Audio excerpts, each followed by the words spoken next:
Ooh, welcome back, man. Another day, another transmission. This time, guys, this is 8-speed, 8 HP transmission, ZF. All right, wheel drive. Now, this car gave off a code that specifically says, some fault codes will specifically just say replace transmission under recommended things to do. I think this is one of those codes. I have to look it up, but I already took the battery off. I'm sure it'll still be in the memory, but the one I did the other day was a nag. This one looks like it's going to be a little easier. Same thing to do, guys. Same. It's a different body, but I'm going to drop the sway bar, and looks like it's just going to drop straight. Yes. Going to clear that bar so I don't have to go back. So I can just come straight down. So how hard is the starter to get out? Yes, I may have to drop the rack. Remember I told y'all last time, don't worry about what people think. If you got to get that rack out your way, get it out your way. Looks like this is going to be easy. It's bolted to a 3.6 Pentastar, not a Hemi, so it's not a big V8. Should be able to get the bell housing bolts off easy. Cooler lines off easy. This look pretty damn easy. Should I drain it? Some models come with a drain plug, some don't. We'll see. And remove the drive shaft. Not even remove it, guys. Just disconnect it from here. No big deal at all. Y'all see this, man? This guy, she was complaining about burning smell. Some plastic, when it hit this, it's just got to burn off, guys. There's no way. One lady I had, she was adamant about getting rid of it. I said, ma'am, to get rid of all that, you got to replace this whole cat converter. We're talking like $1,000. She said, I don't care. Get rid of it. So I ended up replacing this whole pipe and cat just to get rid of a burning smell. It was bad, but it wasn't $1,000 type bad. That's for damn sure. But some people balling like that, I guess. But yeah, okay, yeah. This is just the cover, crank sensor right here, just in case anybody wondering where's the crank sensor on the Pentastar. Remember, all you gotta do is think about what it does.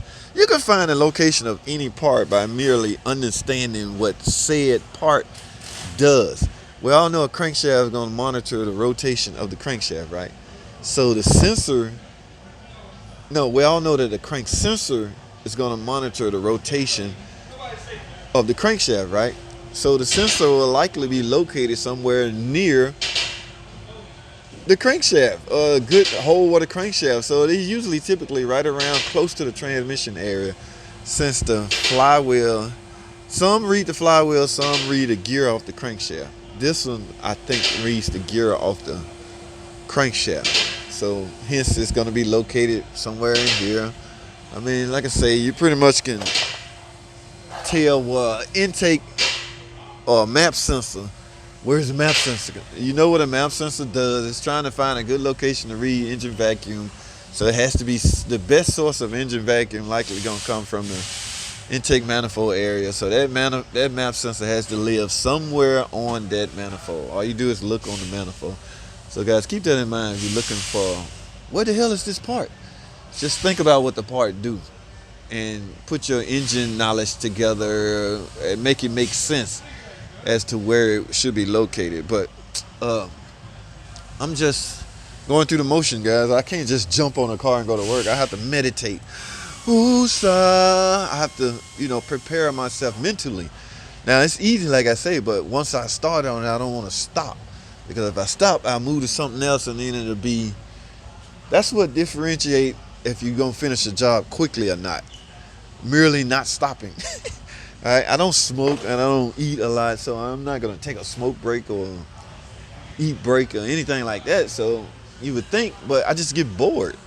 And my laptop's sitting right there. I want to see what's up. Make sure I ain't got any, comments or questions that need addressing right now. Differential, drain, feel. I always try to sell that with a trans job because it's part of the drivetrain, right? Right. All right. I ain't even got to take the tires out, guys. Talk about easy peasy. Where is my new unit? Guys, we already discussed this, remember? I have no idea who the hell make this. I'm pretty upset that they didn't let me build it. I could have built it my damn self. All I need is an overhaul kit and a torque converter. Now, granted, I ain't gonna know what kind of hard part I need to get in it, but to start, I need a torque converter and a overhaul kit. We can't get those. All right, guys, let me get this transmission out. I'll holler back at y'all later. Stay tuned. Alrighty, guys, what's going on? Pretty quick update, guys. This is the one we're doing the transmission on. Now, guys, oh, don't panic. This is held up. There's no strain on this. Held up by this. But look, y'all remember the other day I was doing a nosy 30 video walking around. Remember we walked over to the other side of my buddy at, and he had that he was doing a transmission and had the rack out. Now, guys, I see why. Let me explain to you guys what is going on. This has to be, and what's weird, this ain't my first one, but I didn't think about it until it's time to do one. Okay, this is same transmission I'm taking out as he took out. All right, well, in fact, watch that video. Just a typical nosy dirty 30 in the shop. Well, guys, here's the torque converter boards. No, you know, in order to remove a transmission, the torque converter has to be disconnected from the flywheel. Hold on. Easy does it might be in here. It may be attached to the flex plate. Okay, flex plate, yes. So, guys, look what you have to do to get to it.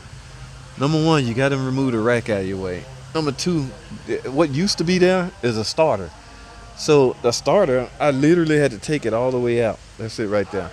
Forget disconnecting and move it to the side. I had to take it out. The reason why, that's the only way you can get to the torque converter bolts. You would think you maybe can go on this side. It was a little shield right there that's moving, but you can't even see the torque converter bolts from here.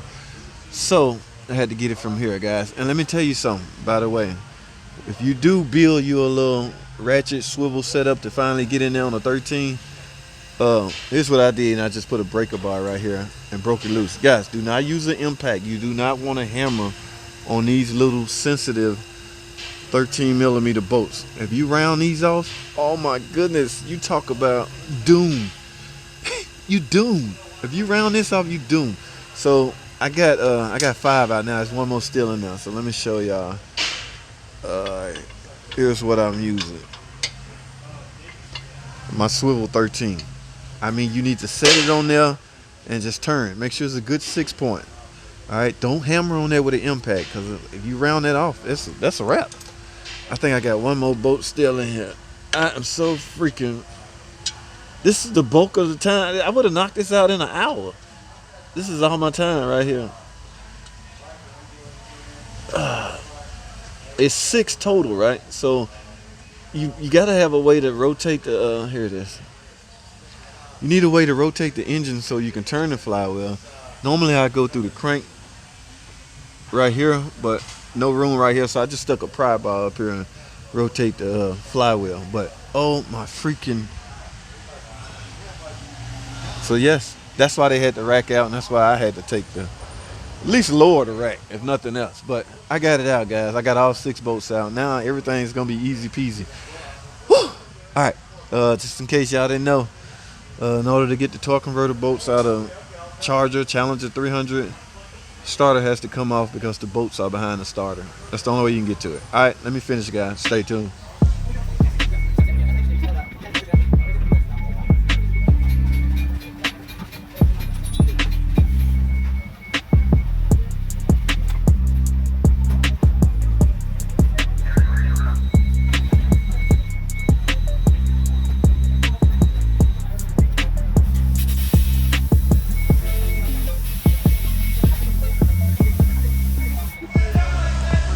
All right, guys, here we go. As you can see, I got it out.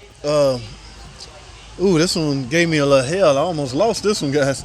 That's why I say make sure you use a strap, guys. I had the jack tilted the wrong way. But anyway, I think I was fighting with this. I don't know why they bolted the brake. That's for the brake booster, artificial vacuum supply assist. Well, anyway, guys, look. This is the torque converter hose, right? Look. Only way to get to them is through this. This is where the starter go.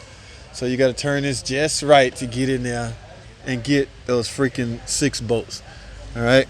So, yeah, it wasn't no fun. That's the only hardest part about the whole freaking job. Yeah. And make sure you use a nice, good, strong, brand new 6 point, because you do not want to round this off, because remember, you're fighting with it trying to get through here.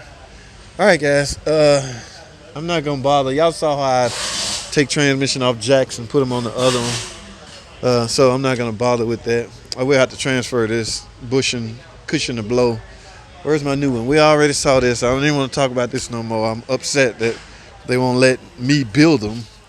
Yeah, boys. About that time, ladies and gentlemen. Got it all set out. S&K.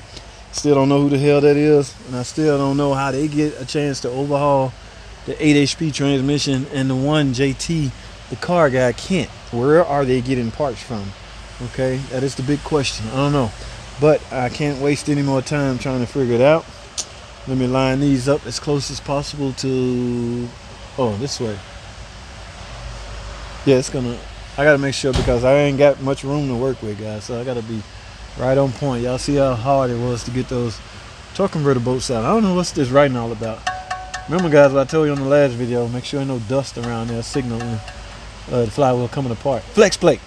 Sorry, easy does it. Sorry, it's a flex plate. It's a manual transmission. They tend to call it a flywheel. All right, guys, I have a work to do. I'm going to shut this video down because nothing else to it. Remember, guys, these are not tutorial videos. Let me put that out there, okay? I don't want anybody to get upset. Oh, my God, he didn't show us how to do nothing. No, this is not a tutorial. I cannot create tutorial videos in here, all right? I can only merely talk about what I'm doing. I can't even do repair videos in here. I can talk in here, though, okay? So that is all I'm doing. Talking with you guys. All right, so let me stop talking for a second and get this in, guys. That's all I have. Thanks for watching. Comment, subscribe. See y'all in the next video.